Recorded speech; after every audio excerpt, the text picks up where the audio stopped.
Welcome to GoGuided. I'm your host, James Cote, and on this episode of GoGuided, we'll be talking to Tom Roth of Sebago Lake Guide Services about what people should know about fishing on Sebago Lake. We're excited to have the conversation. Stay with us. We'll be right back. The Maine Professional Guides Association is Maine's leading voice for full and part-time professional guides. Established in 1978, the Maine Professional Guides Association is proud to be the largest, oldest organization of guides in Maine. Our members provide great recreational opportunities everywhere from the remotest parts of the state to the most populated. From sea kayaking to fly fishing or even bear hunting, we have something for everyone. We are proud to honor the legacy and tradition of professional guiding in Maine, and we serve our members in a variety of different areas. From the State House in Augusta to working with the Maine Departments of Inland Fisheries and Wildlife, economic development, and leaders in Maine's tourism industry. MPGA works every day to advocate on behalf of our members. Additionally, members receive benefits such as weekly e-newsletters with the latest news impacting Maine guides, invitations to special meetings and invites to our annual banquet, and access to a pro plan with member discounts to business partners such as LL Bean, Cabela's, Burris Scopes, Orvis, and Old Town Canoe, and much more. As the association grows, we want you to be part of it. Don't wait and join today by visiting www.mainguides.org for more details.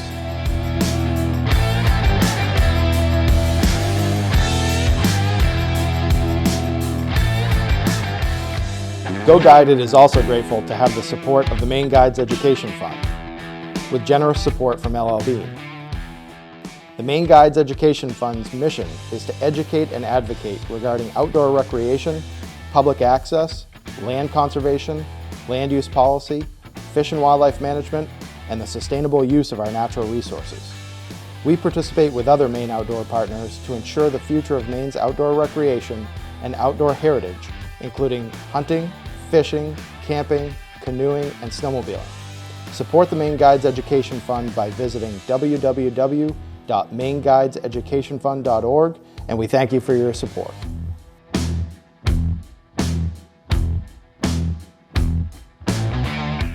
Welcome back to GoGuided. I'm pleased to be able to have Tom Roth from Sebago Lake Guide Services here today to talk a little bit about opportunities on Sebago Lake. And I know this episode's going to come out in the fall, and I know a lot of folks out there are thinking hunting and what sorts of opportunities are out in the woods. But I don't think it's ever too early to start thinking about what's happening on the water, how to book a trip in 2022, because there's just a tremendous amount of opportunity. And I think it's really important for the general public to sort of be able to understand where these opportunities exist, especially as we were just talking, Tom. Sebago is so close to such a tremendous population center. I think it's really important for folks that might be looking to get outside and try a new activity or try an activity that they've done for a long time to know what Sebago Lake has to offer. So I thought maybe we just start off by introducing yourself and tell us a little bit about how you came to do business and live on Sebago. Sure. So Tom Roth, Sebago Lake Guide Services. I reside in my family's summer place on the lake. My folks summered here in my dad's retirement for quite a long time, so probably more than 30 years. And so I was always here. I use the place in the winter a lot to ice fish. A couple of years ago, I made the decision to move here full time. I was living in Auburn, coming down here on the weekends, fishing, and it just really didn't make sense to not be here full time. So I got rid of my place up there and moved here full time, and have been here for a little over 2 years. A year before that, I decided I wanted to start a guiding business. I'd been fishing an awful lot, Sebago and all over the state. My plan when I retire fully was to guide. So I figured what a great spot to do it right on the lake, specialize in Sebago Lake, which I probably know the best and have the best access to. So I started all of that and have been doing it for 3 years now. And with an eye towards, I'm doing it part-time with an eye towards doing it full-time when I retire. And when I say full-time, maybe not 7 days a week, but 4 or 5 days a week. I really love fishing, and I get as much excitement putting somebody onto a fish, I think, as if I were to catch it myself. I'm at that stage in my fishing career, so to speak. Yeah, no, I think that's tremendous, and having spent a little time on the lake, I mean, it's just such an incredible resource, close to a lot of amenities. I think, it's something that a lot of folks might take for granted, but for those that are looking to try a trolling trip, I know you offer some ice fishing opportunities and other services as well. Tell us a little bit about the lake itself and what it has to offer. Sure. Well, Sebago is the second largest lake in the state, but it's the deepest. And the fact that it's the deepest plays a lot into what it has for species. Sebago is also the home to the world record landlocked salmon and is one of the original watersheds of the landlocked salmon. When the glaciers melted, receded, the salt water went away and the salmon were trapped here. We're still catching descendants of those original fish. We're catching native fish here, which have been here forever. And even the stock fish that they put in to supplant the native fishery, they're from that strain. So it's really cool to think you're catching fish that have been here for, thousands and thousands of years, theoretically. So obviously the salmon had been the big draw, but over time, DDT, a decline in the smelt population, the salmon kind of dipped down.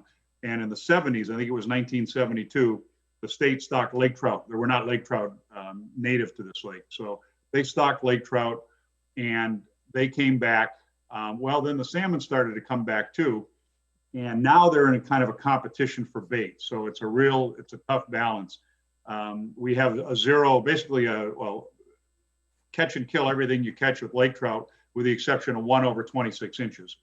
They're trying to bring up trophy lake trout, get rid of the smaller ones, reduce the competition for the smelt with the salmon, and bring the salmon back up. Now, last year we had a phenomenal salmon year, one of the best that we've had in a while. But this year, this summer, for some reason, we didn't. Now I'm starting to catch salmon out there now. They're coming back up a little bit. The water's cooling. Fish are starting to hit that, that thermocline. So, and when you're, yeah, I was going to say, when you're out with clients, I mean, I noticed, you're doing half-day trips, full-day trips.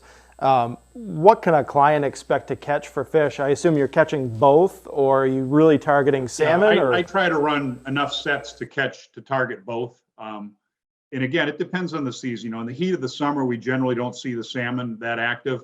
But of course, last year was different. We were catching salmon up top with fly lines in July and August. They were chasing the alewives, which are in here. The alewives were coming to the surface and the salmon were coming up, so we were getting them.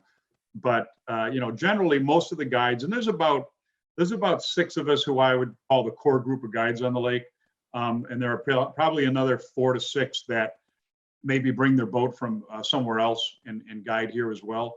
But for the most part, I live on the lake. There's a couple other folks that have boats that are moored on the lake. So we primarily, I would say, fish for lake trout. Salmon are a bonus. That's kind of how it is now. You can never promise. Somebody will say, I want to catch a salmon so I can have it for dinner. Well, I can guarantee I'm going to take you fishing. I can't guarantee you're going to catch a fish. We generally get something.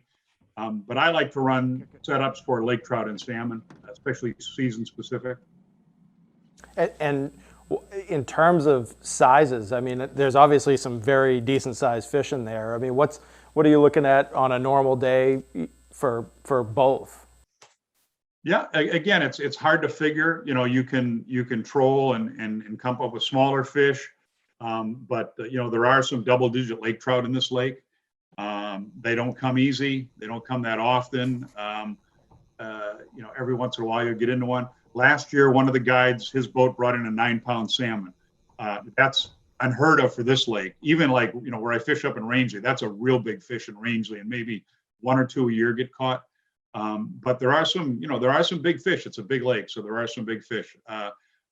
Salmon, probably the largest I caught this year is 3.5 pounds, so not huge, but still a decent fish. And I like to run a fly rod, troll the traditional fly rod method as often as I can. So, a 3 or 4 pound salmon on a fly rod is a lot of fun. I had a laker on Sunday by about 3 or 4 pounds, and that was a heck of a fight on my fly rod. It was a lot of fun. Yeah, I totally share that with you. I grew up doing that and still find it to be the most rewarding fishing that I do, probably. Absolutely. So just a little bit on that. So you're obviously utilizing a traditional fly rod. Are folks using downriggers? What other tools are being used? Yeah, like right now, if I were to take you out today, we would run 2 downriggers on the bottom for lake trout because they're generally on the bottom, although we're starting to see them again come up now that the water's turning. But I would always run 2 downriggers, and then I'll run 2 either planer boards with lead core off to the side, or right now I'm running those fly rods, and that's what I picked up all my fish on Sunday, which was on the fly rod with a sinking line. Every guide's different. Some of us will run, and I like to mix it up depending on what's happening. Some of us will run lead core with a flatfish, a nice big flatfish bouncing the bottom, digging into the sand. Yep. That really entices the fish, and I generally catch my larger lake trout with that flatfish setup. But primarily, most of us are running downriggers and then some secondary, whether it's lead core or something like that, planer board. Gotcha. And so I know probably a lot of folks that are going to watch this, they're thinking to themselves, what should I be looking for or expecting in terms of a day on Sebago Lake? And I know that can change, obviously, from a half-day trip to a full-day trip. But, tell us a little bit about, if somebody comes to you for a half-day or a full day, what does that experience look like? How does the day roll out for them? Yeah, well, in the spring, I would say I do 90% half-day trips, 4 to 6 hours, and I don't set a stopwatch. We fish, from the morning until the mid-afternoon, depending on how things are going. Most of them are those. If we do a full-day trip, what I'll do a lot of times, and I'll have some of the other guides around the lake join me, is I'll do a shore lunch at my place. Get a fire pit going, and cook some of the fish, and maybe cook some burgers. Definitely make some hot coffee because springtime fishing is pretty cool here. It's still, I had a group from Bates College. The father booked a trip for his daughter and 2 of her friends, and they showed up. It was in April. It was 36 degrees that morning. I gave them the rundown the night before. Make sure you get your license. Make sure you have plenty of warm gear. It's going to be cold out there. And they showed up with flip-flops on and stretch pants. They were, I gave them all the gear I had, but the hand warmers and everything, but they were cold. So they looked forward to that shore lunch. That was, I think, we caught some fish, but I think that was the highlight of their trip, warming up on shore. So most of the people, the fishing seems to be best in the morning, always has been. So they'll opt for that half-day morning trip. And then I've been advertising also in the summer a happy hour trip, I call it. And it's a reduced rate. We go out about 4:30, 5 o'clock and fish till sunset, which is about 8:30 or so during the summer. And occasionally pick up a fish or 2. Growing up on this lake, I give them a lot of the history of the lake, the Native American history, the fishing history, some of the interesting homes. We go by Demi Moore's old house. I talk about some of the, the mega mansions that are on the lake, and even some of the smaller cottages and that. So that's been an interesting thing. And I've also done boat and lake orientation tours lately. My father said something years ago. He said, too bad there wasn't somebody that would show people that are new to the lake where to go, how to operate their boat, where the points of interest are. So I started advertising for that. And this summer it really picked up. I've had a lot of people that purchased homes on Sebago for the first time, got a boat, some of them for the first time, never been on a boat, and they would hire me to take them out and show them, maybe some of the hazards on the lake, where to get gas, where to eat, points of interest. Sebago is a pretty safe lake to navigate if you know what to look for, if you can read a buoy. But there are some spots. There's a lot. It's a glacial lake, so there's a lot of rocks around. Sure. So that component of my business has been going very well as well. And I enjoy taking people out and showing them what I call my little slice of heaven. Well, I think that's so important, and it's a theme that continues to come up time and time again, that hiring a guide doesn't just mean that you're going out to catch a fish or shoot a bird, or there's so much more to the experience, because you're traditionally or typically you're hunting or fishing or whatever the activity is with somebody that lives there, that does business there, that knows the people, that knows the culture. And I think that's a really cool, I love the idea of a happy hour, fishing trip, or even being able to go out and get oriented on the lake. Those are sort of, especially the happy hour. I just think that's cool. If somebody leaves work and wants to join you for a few hours in the evening, catch a couple of fish, learn what's going on. it seems to me like that's where a lot of guiding activity is going these days, in offering more than just the fish and the wildlife. There's culture to it. There's eating, culinary experiences, whatever it may be. So I think that's really, really cool. And Sebago, obviously, for so many people, is not a far drive. I mean, you're really right in the heart of the population of the state. Yeah, and the summer population blows up. I mean, the rental. I'm involved in the Airbnb industry here as well, and the last 2 years, I think because of COVID, our bookings have just been through the roof. People want to get outside where it's safer. They want to go to some place that's easy to get to for the most part. We all want to get off the grid once in a while, but this isn't, like you say, it isn't a bad drive. I had some people here from Chicago the other day. So they landed at Portland, they rented a car, they drove here, and they had a great fall vacation, leaf peeping and everything else, and they got to enjoy the lake, paddle on it. Great time of year to be here. So yeah, it really is. It's a diamond in the rough. It's so close to Portland, but it's when you get here, everybody says, "Oh, Sebago's the busiest lake in the state." Well, maybe on a Saturday at noontime there's a lot of boat traffic, but I'm on a quiet cove here. I'm looking out there now. There's nothing going on. It can be like that in June or July. There are secluded spots where you can anchor and not be near anybody else on this lake. It is a big lake. Oh, absolutely. Absolutely. And so I guess to that point, one of the things that I wanted to bring up, I had seen it on your website. I know a lot of folks do it. There's obviously an ice fishing interest in Sebago Lake as well. Are a lot of folks utilizing guided services for ice fishing trips, and what is that looking like in the wintertime? Yeah, I wouldn't say, I would, there's myself and a couple other guides that do offer ice fishing, and I wouldn't say it's a very busy component. I offer it because I'm here. I'm probably going to go ice fishing anyway, and I'd love to take somebody else out while I've got the gear set up and everything. I think most ice fishermen, if they're ice anglers, they have the gear. Whereas you're seeing a lot more people in the summer. You're not getting a lot of winter visitors here. You may get people up for the skiing. I certainly get guests that go to Sunday River, which is pretty close, or Shawnee Peak. But for the most part, it's summer visitors here. And I think they're flipping through their phone and they're looking for something to do, and they're in a store and they come across one of our business cards. And it's important to note too, years ago on the lake, I guess the guides were kind of cutthroat. They didn't share information. They kept to themselves. And the guides that we have right now, we're all friends. We're all members of a Facebook page that's private just for the guides on the lake, and we share clients all the time. So I generally guide on the weekends and evenings because of my full-time job. One of my good buddies is a fireman, so he has a lot of days off during the week. So I'll always give him work, or people call me all the time. Hey, can you guide a trip today? I can't, but let me put you in touch with somebody that can.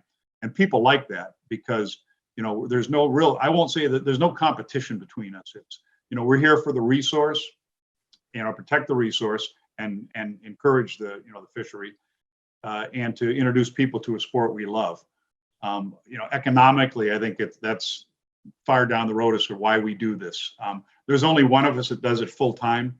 So we're not all relying on this as our bread and butter. We're doing it as, I'd say, a modified hobby, something we really enjoy. It does help pay guide insurance, as is expensive. Boat insurance commercially is expensive. All those things are expensive. So the guiding business helps that. But, primarily we're there to put people on fish and give them a good experience. And, the pictures that we take and post and the experiences and the reviews we get, they're all real positive. But I'm happy to say that we all get along well and, put the client's interest and the fishery's interest above our own.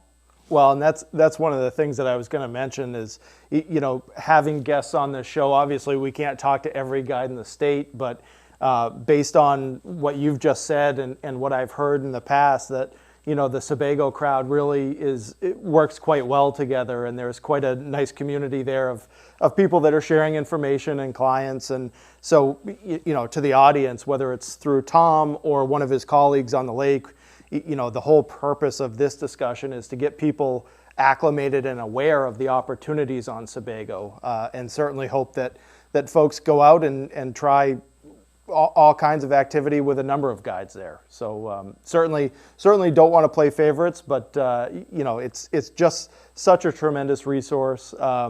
And for me, I'm an avid angler. I do a lot of it, but I don't know Sebago that well. I haven't fished it a lot. And so for me, one of those things that I always think about is, you guys have knowledge that I can tap into where I can take a skill set that I have on other lakes and then be able to apply it onto a new body of water effectively.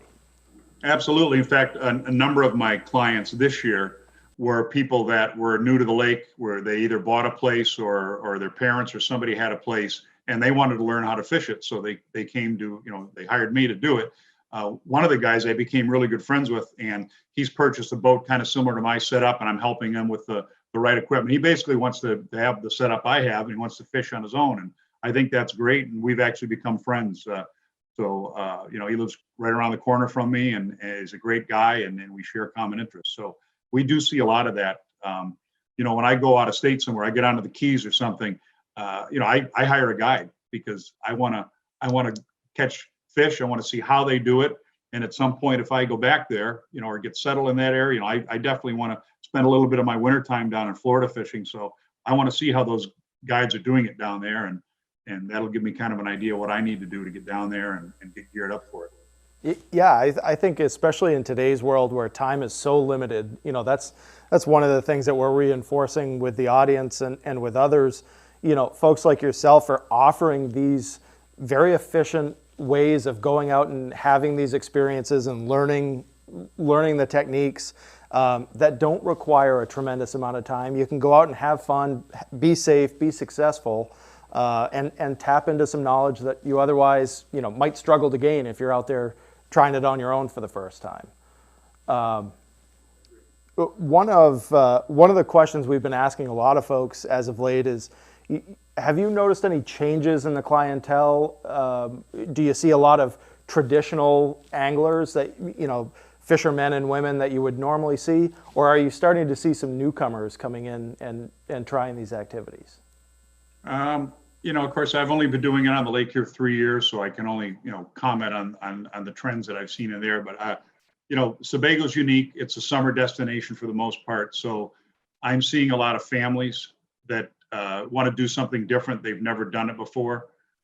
So they'll hire me for that. A lot of them have never fished, or if they did, I fished when I was a kid. Last time I fished, I was 8 years old. So do see a lot of that. Had a couple elderly anglers that hadn't fished since they were kids, and they just wanted to get out in a boat and have somebody do everything. They didn't want to deal with, having a boat, launching a boat, getting the gear set up. They wanted to sit back and relax and fish. And we had a slow day. I think we caught maybe 3 lake trout. It was definitely a slow day, but they had a blast, and they booked me a second time, and it was a lot of fun. So I don't know about trends. I would definitely say that more people are coming to this area because of COVID, or maybe the understanding that COVID gave them that, boy, I didn't get out as much as I should have done in the great outdoors. I didn't spend as much time outside, or I didn't get my kids away from their computers and their phones as much as I should have. So let's pack up and take a trip to Maine. Definitely seen that more. And I've had clients from all over the country. I'm amazed at where people come from to come to Maine, or to come here and recreate. Where they, California, even some from out of the country. The first folks I guided on the lake were from France, and it was a father and his 2 sons. And I said, what got you to Sebago Lake? Have you ever been in the United States before? Nope, our first trip here, but Sebago Lake is famous in France. And I was kind of amazed by that. It's a famous destination, fabled, I guess, to some degree. Well, absolutely. I mean, it's a true gem, and I think the growth of newcomers to these sports is only a positive thing for not only guides but for the state in the future as well. Just the more understanding and appreciation that people have for these resources, I think the longer that we'll be able to protect them and enhance them. So Tom, we've got just a couple of minutes left. I thought maybe we could end this episode by just having you give us some insight on, if I'm looking to hire a guide in the Sebago region for 2022, what should folks be thinking in terms of timing? Should they do that now? Should they wait until, later next year before they hire? And what else should they think about? I mean, I assume most of these trips are all-inclusive where the guides are taking care of a lot of stuff, but maybe that's not the case. Yeah, we are. I mean, we provide the bait, the tackle, the gear. People just, I tell them, and all the other guides do as well, you need to have a freshwater fishing license in Maine. Tell them how they can obtain that. My website has a link so they can click right on it. You'd be amazed at how many people show up without a fishing license, even after I've reminded them. And we sit on the dock while they're on their phone buying one from Fish and Wildlife online with their credit card. So, advise them about that. I get a lot of email during the winter. People want to plan a spring fishing trip on Sebago. And I tell them, well, I can't prognosticate when the ice is going to go out. So stay in touch. And I tell them, find a guide and have constant communication. I've got somebody right now that's they want to fish before the month is out, and I'm kind of giving them feedback as to how the fishing's going. Well, we're getting pretty close to that, but stay in constant contact, and then book early. A lot of us book out pretty early. I fill up my slots rather quickly. It's unusual that I have a slot open on a weekend. Most of the other guides are like that as well. For spring fishing, start planning now. Look at the general ice out. I mean, ice out's been earlier and earlier. Generally we're fishing, by the middle of April now. It's been early March a couple times, but Sebago used to be known for its ice out fishing at the Songa River when the smelt run was real strong. Well, We're not seeing that anymore. So I tell people, let me fish for a couple of weeks maybe and see how the fishing goes. Because if I don't take clients out, I'm still fishing myself. So that gives me a real good knowledge of what the fish are doing. And then, June, July, August, lake trout fishing is always pretty good because the fish are on bottom. We know where to target them. Sure. This year I was telling people, boy, get back here in September because the salmon fishing is going to be great. Well, it never happened like it did last year. We catch them here and there, but right now it's starting to pick up. So I think, again, staying in touch with a guide is probably your best bet to, if you want to hit it at the right time. And then when you get a chance to book, go ahead and book. Gotcha. Well, I certainly appreciate it. I encourage the audience to get out, connect with Tom. Tom will put your website up so folks can reach out. And if they've got questions, obviously Tom's mentioned that he works with all the other guides on the lake, so might be able to point you in the right direction, if things are booked up. But, Sebago is such a gem. There's such a great fishery there. We really hope people get out and appreciate it and experience it. So, Tom, thank you for being on today. It's too quick, but hopefully we can connect again soon and talk about fishing some more. I'd love to, and thank you. All right. That's it for GoGuided this week. Stay tuned for our next episode and look forward to seeing you again.